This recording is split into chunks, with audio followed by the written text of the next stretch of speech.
I'm going to read y'all chapter 9 too because it's short just like the last one. And we got to know what happens to Becky. Okay, chapter 9.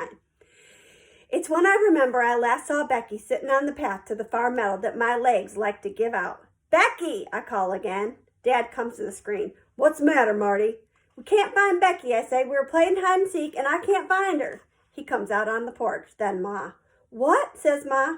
Her face looks all pulled around the edges. I tell it again. Where did you last see her? Asks Ma, hurrying down the steps. Up on the path.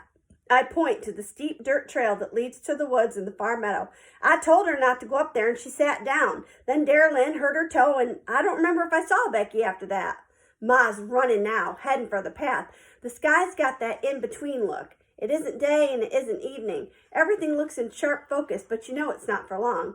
Where's Shiloh? Ma calls over her shoulder. If Becky wandered off, how come he didn't go with her? Shiloh is stretched out on the ground between the house and the shed, just enjoying himself. Why isn't he with her? Ma cries again, and she looks with such anger at my dog it scares me.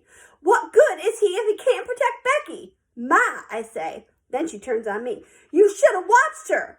Get the flashlight, son, Dad says. Darylyn, you go in the house in case she shows up there. Don't let her wander off again. I tear into the house and grab the flashlight from off the top of the refrigerator, then run back out. Shiloh sees all the excitement now, and he's up on his feet, ready to join in. I feel empty and rattly, like all my ribs are knocking together. How much should you expect from a dog after all? How does he know where Becky's supposed to go and where she isn't? He's only been with us a month or so. Becky! Ma's yelling into the bushes on either side of her, and I follow her up the hill. Becky! Yells Dad. Where are you? Yell so we can hear you. Somewhere far off, I hear a gun again. At least, I think it's a gun. It could have been a firecracker, I suppose. It's hard to tell sometimes. I look at Dad, though, and he heard it too. It's a gun. I can tell by his face.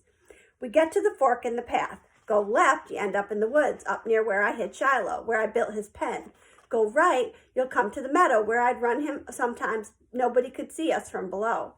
Marty, says Dad, you just sit right here and you keep your eye on the yard. What I don't want to happen is for Becky to wander back home, think we're all gone, and go off again. Okay, I say, and hand over the flashlight to him. He heads for the woods, Ma takes the meadow, and I sit down on the big flat rock at the fork where David and I used to play spaceships sometimes. I don't sit down so much as I sink. I just got a thought so terrible that it makes my knees give out in earnest. What if Judd Travers is up here hunting deer with a light? Some hunters do it that way, which is about the lowest way you can hunt a deer. You stun it with a powerful light, and when it stops dead still in front of you, you shoot it with a rifle. But that's not the terrible thought. That's just for starters.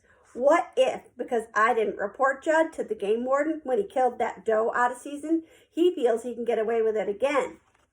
If I'd reported him, maybe they would have taken away his license or something. But because I wanted Shiloh so bad, I didn't say nothing.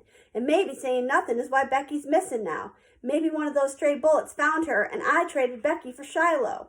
I bend over, hugging my stomach like I got belly cramps. I'm so scared my arms are shaking. How can you think you're doing the right thing and it's maybe not right at all? Down below in the yard, I can see Shiloh standing up, looking around. I thought he'd follow us up here, but wanting to come so bad. Guess when you scold a dog 4 times in one day, he learns a little something. But why couldn't he have learned to stick with Becky? Why wouldn't he just naturally know that Becky, being the smallest, needed him most? Becky! Becky! I can hear my ma yell. There's no answer. It's going to get dark soon. It's already black back in the trees. I can see the spot of yellow from Dad's flashlight from time to time, and then it disappears again. 10 minutes go by, which is worse, I'm thinking, sitting here waiting for Becky or lying in the weeds beside David Howard when Judd was yelling, "Who's there?" and was starting over with his gun to find us.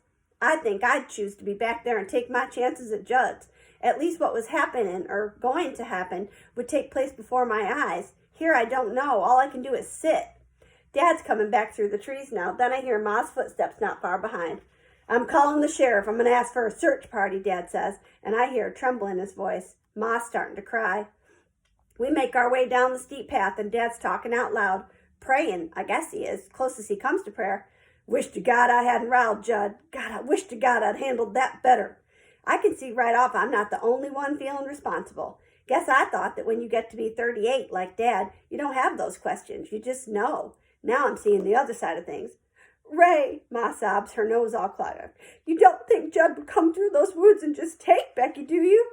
"No, not even drunk. I don't think so." Dad puts an arm around Ma to steady her, but his voice gives him away. He needs a little steadying himself. Shiloh's standing down at the bottom of the path waiting for us, tail wagging, tongue hanging out, glad to see us coming back.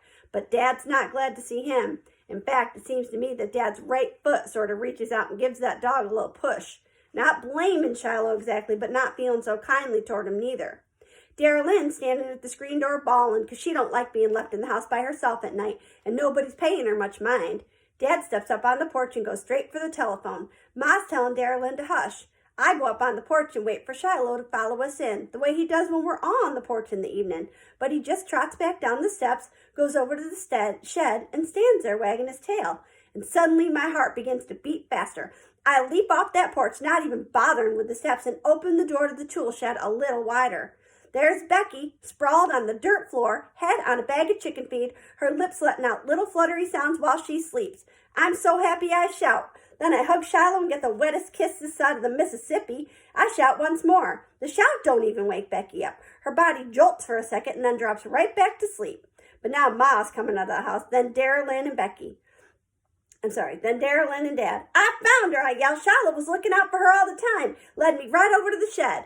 Everyone comes running, and I can't tell who's hugging who. Ma's hugging Becky, Dad's hugging Ma, Dara Lynn's hugging Shiloh, but I'm not hugging Dara Lynn. Not that far gone. I guess I'm hugging Shiloh, too.